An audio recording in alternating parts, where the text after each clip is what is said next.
ದೇವರ ಪರಿಶುದ್ಧವಾದ ನಾಮಕ್ಕೆ ಸ್ತೋತ್ರವಾಗಲಿ. ದಿನದ ದೇವರ ವಾಕ್ಯ ಯೆಶಾಯನು ಬರೆದ ಪ್ರವಾದನ ಗ್ರಂಥ 63ನೇ ಅಧ್ಯಾಯ 8ನೇ ವಚನ.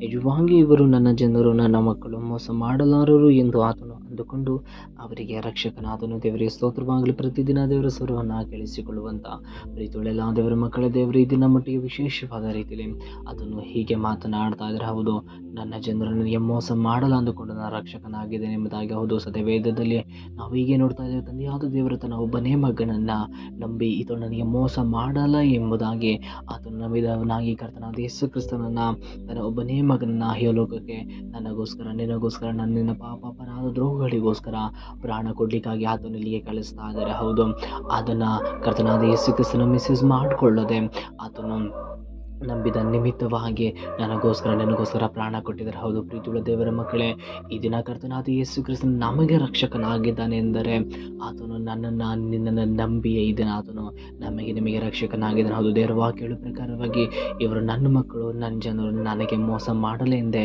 ನನಗೆ ರಕ್ಷಕನಾಗಿದ್ದೇನೆ ಎಂಬುದಾಗಿ. ಹೌದು ಪ್ರೀತಿಯುಳ್ಳ ದೇವರ ಮಕ್ಕಳೇ, ಯಾರು ಕರ್ತನಿಗೆ ಯೋಗ್ಯವುಳ್ಳವರಾಗಿ ಜೀವಿಸ್ತಾರೋ, ಯಾರು ಕರ್ತನಿಗೆ ಮಹಿಮೆಯುಳ್ಳವರಾಗಿ ಜೀವಿಸ್ತಾರೋ, ಯಾರು ಕರ್ತನಲ್ಲಿ ನೀತಿವಂತುಳ್ಳವರಾಗಿ ಜೀವಿಸ್ತಾರೋ ಅವರಿಗೆ ಮಾತ್ರವೇ ಆತನು ರಕ್ಷಕನಾಗಿದ್ದಾನೆ. ಹೌದು, ಇದನ್ನು ನಾವು ನೆನಪಿನಲ್ಲಿಟ್ಟುಕೊಳ್ಳೋಣ, ಇದನ್ನು ನಾವು ಯೋಚಿಸೋಣ. ಆತನು ನನಗೆ ರಕ್ಷಕನಾಗಿರುವಂಥದ್ದು ನಾನಿನ ನಂಬಿಯೇ ಆಗಿದೆ. ಹಾಗಾಗಿ ದೇವರಿಗೆ ನೀವು ನೀತಿವಂತವುಳ್ಳವರಾಗಿ ಜೀವಿಸುವಂಥ ಗುಣ ದೇವರು ಈ ವಾಕ್ಯದ ಮೂಲಕವಾಗಿ ನಮ್ಮೆಲ್ಲರನ್ನ